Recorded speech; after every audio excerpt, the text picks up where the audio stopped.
स्वागत है आप सबका दिन भर की तमाम बड़ी और अहम खबरों के साथ मैं हूं कवींद्र। शुरुआत हेडलाइन से। म्यांमार सीमा पर सेना के ऑपरेशन के बाद पूर्वोत्तर राज्यों में हाई अलर्ट। गृह मंत्री, रक्षा मंत्री और राष्ट्रीय सुरक्षा सलाहकार के बीच उच्च स्तरीय बैठक। कांग्रेस ने कहा वाहवाही लूटने से बचे सरकार। बिहार में सीएम उम्मीदवार के ऐलान को लेकर बीजेपी पर बढ़ा दबाव। गुटबाजी से निपटने की चुनौती। रणनीति पर अध्यक्ष अमित शाह के साथ पार्टी नेताओं की बैठक।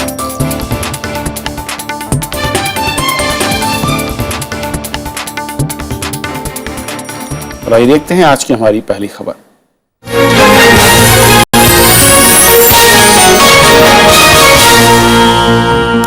बीजेपी ने बिहार विधानसभा चुनाव के लिए तैयारियां शुरू कर दी हैं और इसी के मद्देनजर बीजेपी अध्यक्ष अमित शाह के दिल्ली निवास पर पार्टी नेताओं की बैठक हुई। पार्टी बिहार में सहयोगी लोक जनशक्ति पार्टी और राष्ट्रीय लोक समता पार्टी के साथ मिलकर चुनाव लड़ने की बात कह रही थी, लेकिन अब जीतन राम मांझी के आवाम मोर्चा को साथ लेने पर गंभीरता से विचार चल रहा है। बिहार के मुख्यमंत्री के चेहरे को लेकर भी पार्टी पर अब खासा दबाव है।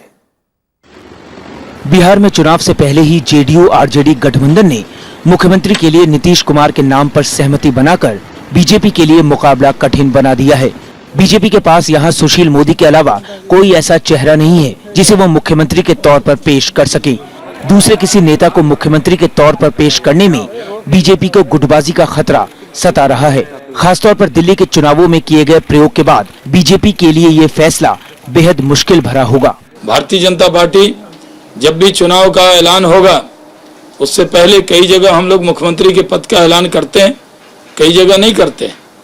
तो पार्लियामेंट्री बोर्ड इस पर निर्णय करेगा कि कौन मुख्यमंत्री होगा। उनके कहने से हम घोषित करेंगे क्या? उन्होंने घोषणा किया है तो 29 मार्च को घोषणा कर दिया है, तो घोषणा कर दिया तो फिर क्यों कहते हैं कि हमने जहर पिया है?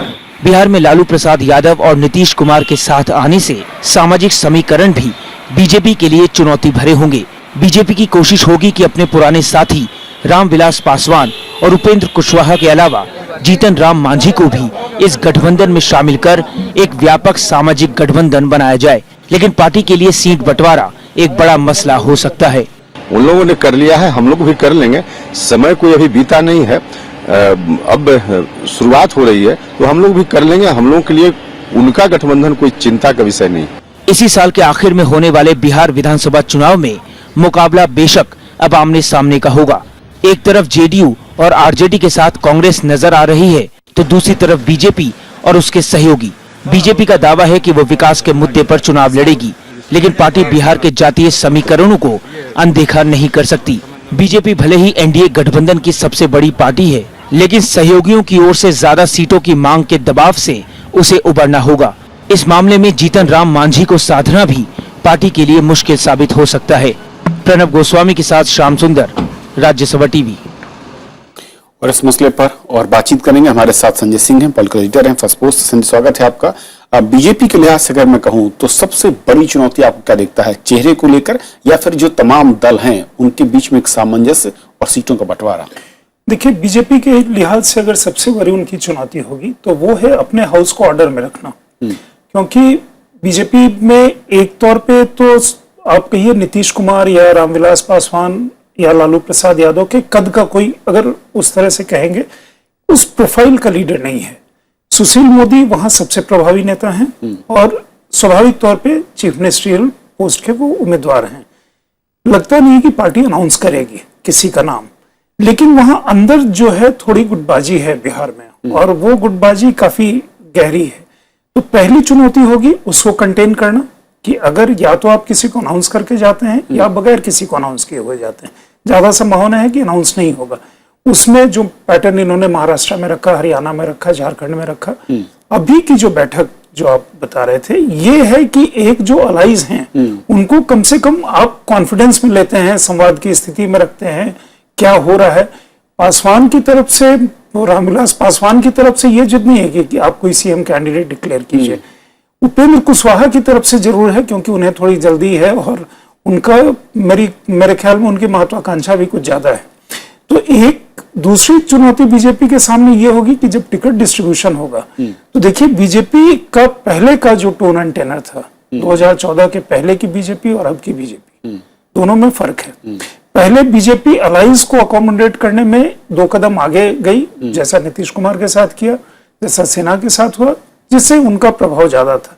अब की बीजेपी अपना प्रभाव बढ़ाने में विश्वास रखती है और अलायंस को साथ लेके चलने में, दोनों में फर्क है। साथ लेके चलते हैं लेकिन अपना प्रभाव बढ़ा करके रखते हैं।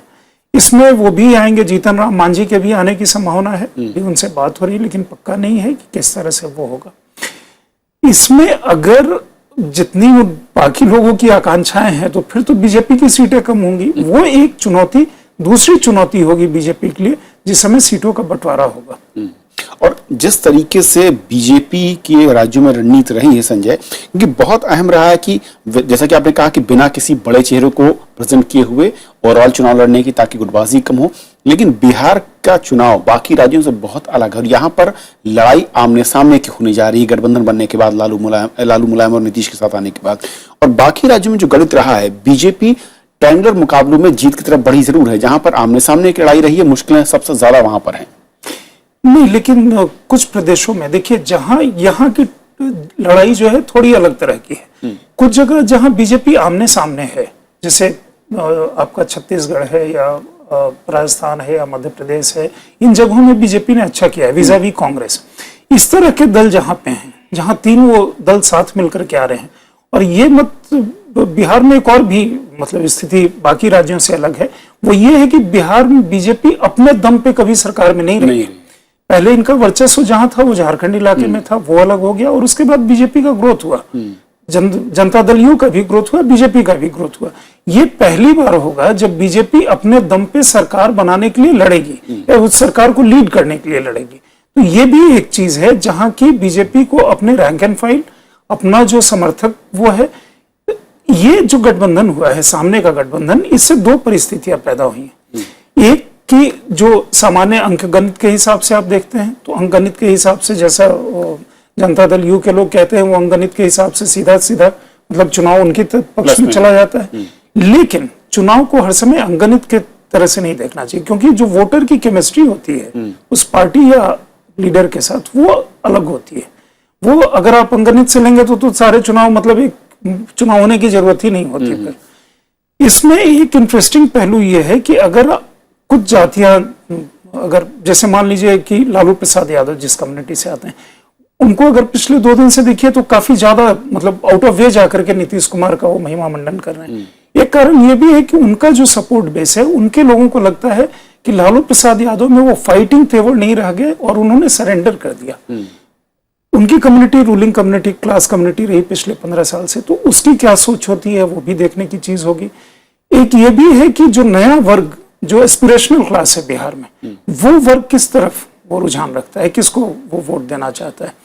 फिर बाकी जो सेकुलर कम्युनल वो कार्ड है, वो किस तरह से मतलब किसके पक्ष में, और किस तरह से उसका पोलराइजेशन, काउंटर पोलराइजेशन का कोई असर होता है। लेकिन बीजेपी की अब तक की जो रणनीति संजय देख रही है, एक तरफ जीतन राम मांझी हैं, रामविलास पासवान हैं, कुशवाहा हैं, और साथ ही साथ कुछ और पप्पू यादव जैसे नेताओं के भी साथ लेने की कवायद है। यानी कि जातीय समीकरण को पूरी तरीके से फिट करने की कोशिश है, वो एक विनिंग कॉम्बिनेशन बनाने की रणनीति चल रही है, या फिर मैं कहूं कि मोदी मैजिक और छोटे दलों का अलग अलग पॉकेट में जिनका थोड़ा सा पेंट्रेशन हो, उनको साथ लेकर आगे बढ़ने की कवायद। देखिए, अगर काफी ब्लंटली कहें या सीधे शब्दों में कहें तो ये कास्टिस्ट अलायंस है, दोनों ही तरफ, एक तरफ नहीं, दोनों ही तरफ। जहां बीजेपी पार्लियामेंट्री इलेक्शन में काफी लिबरल थी, 7 सीट, बहुत सारे लोग बीजेपी में कहते थे कि रामविलास पासवान को देना शायद अनुचित है, 5 दे दीजिए या 6 दीजिए, या कुशवाहा को भी 3 दिए गए, दोनों ही बराबर सीटें जीत करके आए, सारी वो जीत करके आए। विधानसभा में अगर उसको ट्रांसलेट करेंगे तो वो नंबर ज्यादा होगा। उनको भी अगर अकोमोडेट करते हैं जीतन राम मांझी को, क्योंकि अब मांझी एक नेता हो गए हैं और उनका काफी बड़ा एक प्रभुत्व है जो दलित कम्युनिटी है या महादलित कम्युनिटी है उसके ऊपर। दूसरी तरफ आप जो कह रहे हैं, जो एस्पिरेशंस की बात है, देखिए कास्ट एक लेटेंट फैक्टर है, लेकिन अब जो परिस्थितियां बदली है, पब्लिक डिस्कोर्स जिस तरह से चेंज हुआ है, 20 साल 30 साल पहले की जो राजनीति जिस भाषा में आप करते थे उस भाषा से नहीं चलती, उससे बहुत अलग है। उसको आपको विकास का झुंझुना दिखाना होगा, और वोटर को यह भरोसा जरूर होना चाहिए कि अगर कविंद्र कह रहे हैं तो ये डिलीवर करेंगे, या करने की क्षमता है, या कम से कम इंटेंट है। अगर तीनों ही इंटेंट भी नहीं होगा, क्षमता भी नहीं होगी और कर भी नहीं पाएंगे, तब फिर वो वोटर उस झांसे में आजकल नहीं जाता। तो ये जो चीज है आप देखेंगे जैसे जैसे वो आगे मूव करता है फिर वो थोड़ा सा रेट्रिक बदलेगा, लेकिन कई बार समस्या ये होती है एक चीज, जैसे पिछले चुनाव में आप देखें बिहार में जिस तरह का मैंडेट 3/4 से ज्यादा बहुमत वो नीतीश कुमार और बीजेपी की सरकार को मिला था, वहां से वापस घूम करके आप फिर वही 90s की भाषा वो जो है उस पे वो आ रही, ये एक वरिंग साइन है। लेकिन all in all Bihar election काफी इंटरेस्टिंग होने जा रहा है। और इस बीच जो खबर एक आ रही है कि बिहार के पूर्व मुख्यमंत्री और हिंदुस्तान अवाम मोर्चा के प्रमुख जीतन राम मांझी बीजेपी के साथ मिलकर चुनाव लड़ेंगे। उन्होंने आज दिल्ली में बीजेपी अध्यक्ष अमित शाह से मुलाकात की और पटना से दिल्ली पहुंचे मांझी की बीजेपी अध्यक्ष से हुई मुलाकात के बाद बिहार के प्रभारी भूपेंद्र यादव भी मौजूद थे। मुलाकात के बाद मांझी ने ऐलान किया कि एनडीए गठबंधन के मुख्यमंत्री उम्मीदवार का ऐलान चुनाव के बाद हो तो ज्यादा अच्छा होगा।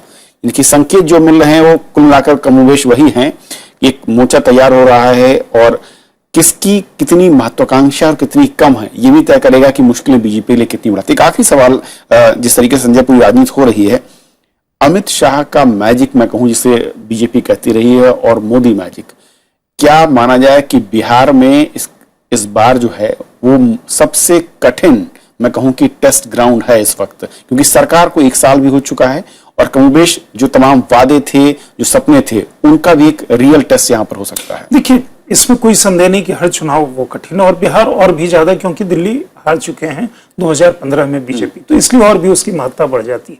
एक बड़ा स्टेट भी है और वहां एक ट्रैक्शन भी है मोदी का भी और बाकी लोगों का। एक जो चीज आप देखेंगे पिछले कुछ समय से, ये चुनाव है बिहार का, लेकिन जो जनता परिवार के जितने भी नेता हैं वो सतत नरेंद्र मोदी की बात करें, तो विली निली मतलब न चाहते हुए भी आप नरेंद्र मोदी को फोकस में ला करके बिहार चुनाव, ये मोदी बनाम अगर नीतीश कुमार चुनाव होता है तो ये फिर चुनाव किस तरफ जाता है। क्योंकि कुछ समय पहले अभी देखिए मोदी का वो है एक ट्रैक्शन है, अगर क्या वो कास्ट के पैमाने पे खरा उतरता है, मोदी कैंपेन करने जाएंगे तब क्या होगा, लेकिन मोदी के कैंपेन करने के पहले अमित शाह जो आप चीज कह रहे थे वो ग्राउंड वर्क किस तरह की तैयारी करते हैं, क्या उन्होंने जैसा यूपी में किया जहां बीजेपी को कंप्लीटली राइट ऑफ कर दिया गया था पार्लियामेंट्री इलेक्शन में, इसलिए तो उनका क्लेम टू फेम ये होगा मास्टर स्ट्रेटेजिस्ट, या आज वो बीजेपी के अध्यक्ष हैं, मतलब उसी का एक तरह से आप कहें कि रिवॉर्ड है। वो क्या स्ट्रेटेजी वो बना पाते हैं जैसा कि वो यूपी में किए, इतना इंटेंसिव तो नहीं कर सकते क्योंकि वो पार्टी अध्यक्ष हैं, बाकी जगह भी उनको वो देखना मतलब प्रदेश के प्रभारी नहीं है, लेकिन उनके वो क्या करते हैं, बीजेपी को बहुत उम्मीदें हैं उनसे। विपक्ष जो है वो अमित शाह किस तरह की रणनीति तैयार करते हैं या करना चाहेंगे या करेंगे, उसके ऊपर उसकी काफी स्क्रूटनी है। तो ये जो है पहलू, ये अगले 3 महीने सिर्फ बचे हैं, तो ये कुछ दिनों में आप देखेंगे जनता परिवार का अलायंस, फिर सीटों पे कुछ होगा फिट, लेकिन ब्रॉडली आप मान करके चलिए कि वो अलायंस हो जाता है। यहाँ ये मीटिंग करते हैं, तो अब जो है इलेक्शन मोड से ज्यादा इलेक्शनिंग की तरफ वो आगे बढ़ रहा है। बहुत बहुत शुक्रिया इस पूरी बातचीत के लिए आपका। और ये थी हमारी पहली खबर, छोटा सा ब्रेक के उस पार दिन भर की दूसरी बड़ी खबर।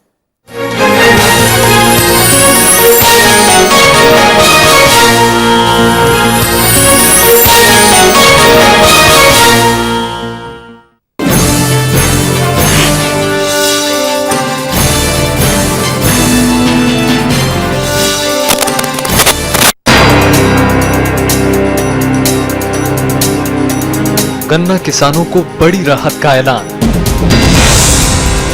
क्या किसानों की समस्या का होगा समाधान?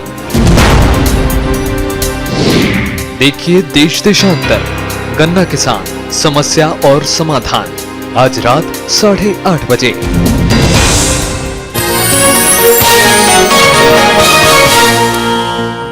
उग्रवादियों के खिलाफ सेना के ऑपरेशन के बाद केंद्र सरकार ने पूर्वोत्तर के राज्यों में हाई अलर्ट जारी किया है। वहीं म्यांमार सीमा पर चलाए गए ऑपरेशन को लेकर बयानों का दौर भी जारी है। कांग्रेस ने सरकार पर सेना के अभियान को लेकर वाहवाही लूटने से बचने की सलाह दी है। पूर्वोत्तर के मौजूदा हालात को लेकर दिल्ली में गुरुवार को गृह मंत्रालय में उच्च स्तरीय बैठक हुई। गृह मंत्री, रक्षा मंत्री, राष्ट्रीय सुरक्षा सलाहकार और खुफिया विभाग के अधिकारी इसमें शामिल हुए।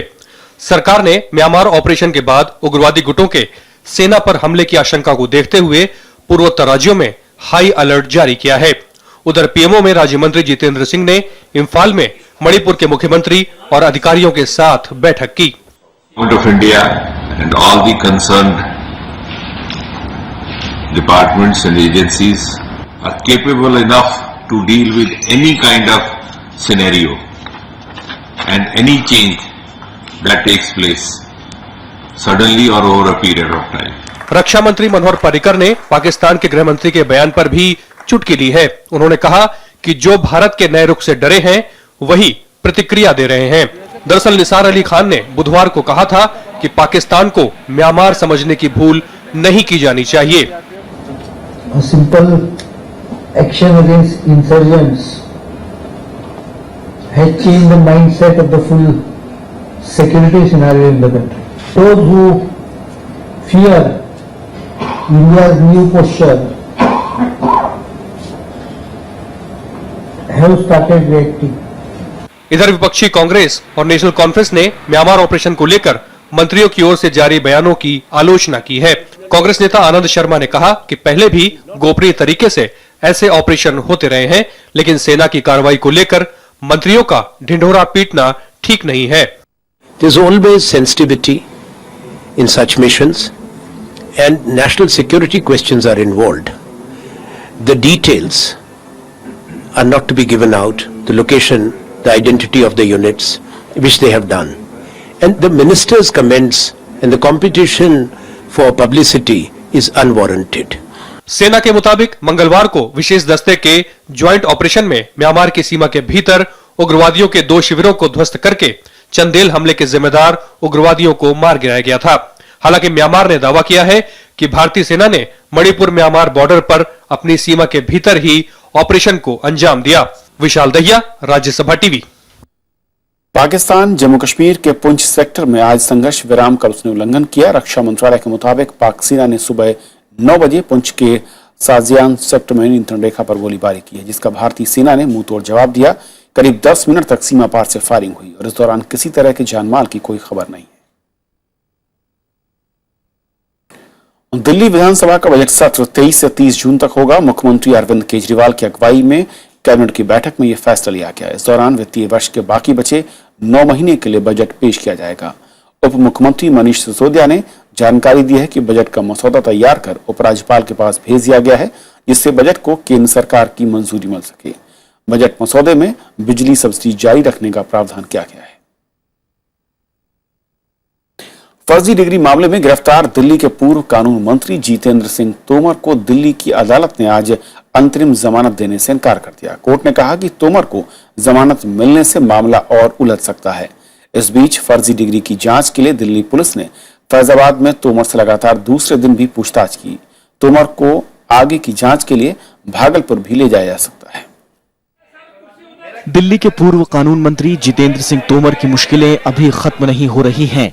दिल्ली की साकेत कोर्ट ने तोमर को अंतरिम जमानत देने से मना कर दिया है। कोर्ट ने तोमर की फर्जी डिग्री मामले में नियमित जमानत के लिए अपील पर सुनवाई 16 जून तक के लिए टाल दी है।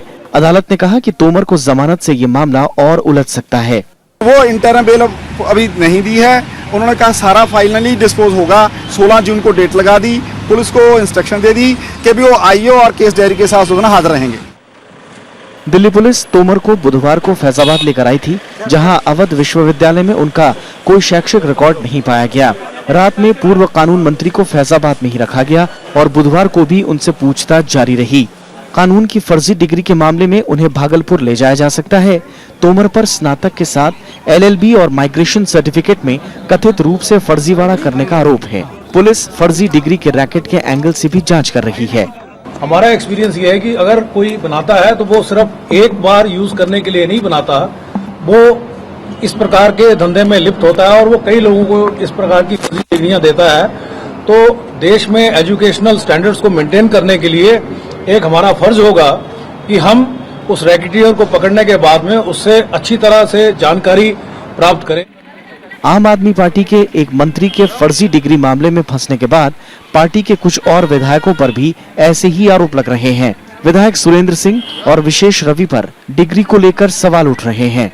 एक एक करके आम आदमी पार्टी के कई विधायक विवादों के घेरे में आ गए हैं। ऐसे में आंदोलन से उभर कर आई एक पार्टी पर दिल्ली की जनता सवाल उठा रही है कि आखिर ये पार्टी भी दूसरे पार्टियों की तरह निकलेगी या फिर विवादों से उभरकर एक बेहतरीन सत्ता यहाँ की जनता को दे पाएगी। दिल्ली से डीके पांडे के साथ रविंद्र सिंह शोराण, राज्यसभा टीवी। दिल्ली के पूर्व कानून मंत्री सोमनाथ भारती पर लगे ताजा आरोपों के बाद बीजेपी, कांग्रेस और महिला संगठनों ने आम आदमी पार्टी के खिलाफ मोर्चा खोल दिया है। भारती के खिलाफ उनकी ही पत्नी ने घरेलू हिंसा का आरोप लगाते हुए कल ही महिला आयोग में शिकायत दर्ज कराई थी। सोमनाथ भारती की पत्नी को पुलिस सुरक्षा दे दी गई है। घरेलू हिंसा का आरोप लगने के बाद सोमनाथ भारती अब चौतरफा घिरते नजर आ रहे हैं। गुरुवार को तमाम महिला संगठनों ने मुख्यमंत्री आवास के बाहर प्रदर्शन किया और मुख्यमंत्री से मिलने पहुंचे सोमनाथ भारती का भी घेराव किया। युवा कांग्रेस ने पुलिस मुख्यालय पर विरोध किया तो बीजेपी की महिला कार्यकर्ताओं ने सोमनाथ भारती के आवास का घेराव किया। बहुत कॉन्फिडेंट होके कहते थे ना, हम नारी का सम्मान करेंगे, हम दिल्ली की सरकार ऐसे चले। अब इनके सारा भ्रष्टाचार इनके पास है, सारा करप्शन इनके पास है। दूसरों के ऊपर एक उंगली करते थे, 4 उंगलियां इनके अपने ऊपर उठती हैं। आज अपने आप को साबित करें ना, प्रूफ करके दिखाएं अपने आप को। उधर दिल्ली महिला आयोग ने सोमनाथ भारती पर लगे आरोपों को काफी गंभीर बताया है। महिला आयोग ने 26 जून तक सोमनाथ भारती को जवाब देने का समय दिया है। इनके ऊपर कई केसेस इसमें लग सकते हैं। फोर्जरी का लगेगा, डाउरी का लगेगा, डोमेस्टिक वायलेंस का लगेगा, बहुत सारे केसेस हैं। हम लोग अभी देख रहे हैं और 26 तारीख का नोटिस दिया है। आएंगे तो ठीक है, नहीं आएंगे तो हम पुलिस को लिखेंगे और इनके ऊपर FIR दर्ज कर रहा है। कांग्रेस ने भी आम आदमी पार्टी पर लगातार लग रहे आरोपों को संगीन बताया है। यह केस अगर जो है जिस प्रकार से सोमनाथ भारती जी की वाइफ ने कल जो बातें कही हैं, मैं समझता हूँ बहुत ही गंभीर वो आरोप हैं और वो आरोप अगर सही हैं तो इनके ऊपर केस जरूर दर्ज होना चाहिए। इस मुद्दे पर सोमनाथ भारती समेत परिवार के सदस्य सफाई देते नजर आ रहे हैं, लेकिन आम आदमी पार्टी इस बारे में सफाई देने से बचती नजर आ रही है। वो सारी खबरें तो आप चला ही रहे हैं, सरकार क्या कर रही है ये भी चलाइए।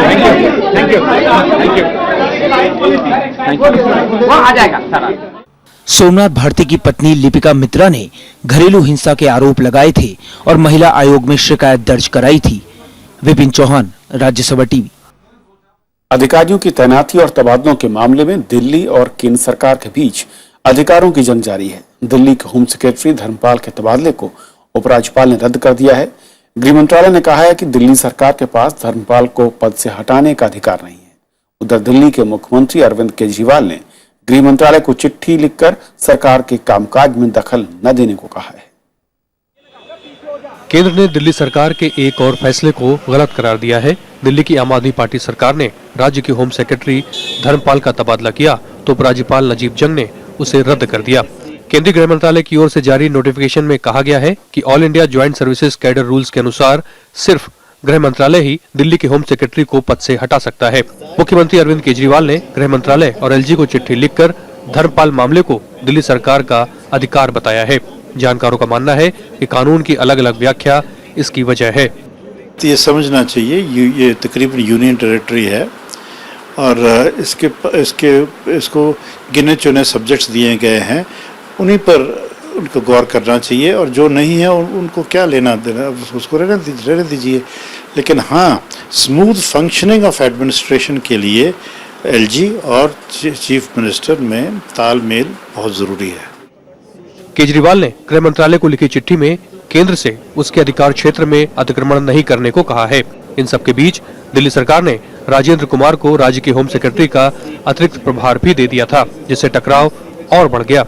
दिल्ली ACB के प्रमुख के पद को लेकर भी आपसी टकराव जारी है। उपराज्यपाल ने ज्वाइंट कमिश्नर MK मीणा को ACB का प्रमुख बनाने का नोटिफिकेशन जारी किया था, लेकिन दिल्ली सरकार ने नए ACB चीफ को भी ज्वाइन करने से रोक दिया था। दिल्ली के उपराज्यपाल और राज्य सरकार के बीच की तनातनी मूल रूप से संविधान के नियमों की अलग अलग तरीके से व्याख्या करने से है। लेकिन क्या दिल्ली की जनता इस बात को समझ पाएगी या फिर इस तनातनी का असर जो आम आदमी के जीवन पर पड़ रहा है उसका ठीकरा आम आदमी पार्टी के सिर फूटेगा? ये देखने वाली बात होगी। कैमरामैन DK पांडे के साथ दिल्ली से रविंद्र सिंह शोराण, राज्यसभा टीवी। देश के एक कोने में लोग भीषण गर्मी और लू से परेशान हैं तो पूर्वोत्तर में असम और अरुणाचल में बाढ़ लोगों के लिए परेशानी का सबब है। असम के 13 जिलों में अलर्ट जारी कर दिया गया है। इन जिलों के करीब 700 गांव बाढ़ की चपेट में हैं। फसलों को बड़े पैमाने पर नुकसान पहुंचा है और बाढ़ से अब तक 4 लोगों की मौत की खबर है। बाढ़ पीड़ित लखीमपुर, बारपेटा और तिनसुकिया जिलों में एनडीआरएफ के दल तैनात किए गए। पिछले एक हफ्ते से ब्रह्मपुत्र और जिया भराली नदियां खतरे के निशान से ऊपर बह रही हैं। असम के 13 जिलों के 550 से ज्यादा गांव बाढ़ की चपेट में हैं। अब तक करीब 2 लाख लोग बाढ़ से प्रभावित हुए हैं। बारपेटा, धेमाजी, लखीमपुर और सोनितपुर जिलों में बाढ़ का सबसे ज्यादा असर देखा जा रहा है। ब्रह्मपुत्र नदी के आसपास करीब 8000 हेक्टेयर में फसल बर्बाद हो चुकी है। राहत और बचाव कार्य जारी है, लेकिन स्थानीय निवासी इसे नाकाफी बता रहे हैं। আমাৰ সমস্ত বকচা পৰি সদৌ বকচা পৰি তেখেতে যেতিয়া গৰাখহনীয়াৰ বিষয়ে কোনো চিন্তা চৰ্চা নকৰিলে আৰু কোনো মাটি বাৰী উন্নতিৰ বিষয়ে একো চিন্তা নকৰিলে আমাৰ কাৰণে চকু। बाढ़ में फंसे लोगों के लिए सरकार ने कई जगहों पर राहत शिविर लगा रखे हैं। असम सरकार ने स्थानीय प्रशासन को राहत और बचाव कार्य तेज करने का निर्देश दिया है। सरकार ने 2 हेल्पलाइन नंबर भी जारी किए हैं। भारतीय मौसम विभाग ने चेतावनी जारी की है कि 13 जून को इन इलाकों में भारी बारिश हो सकती है। Bureau report, Rajya Sabha TV. तो इस बुलेटिन में फिलहाल इतना ही। नमस्कार।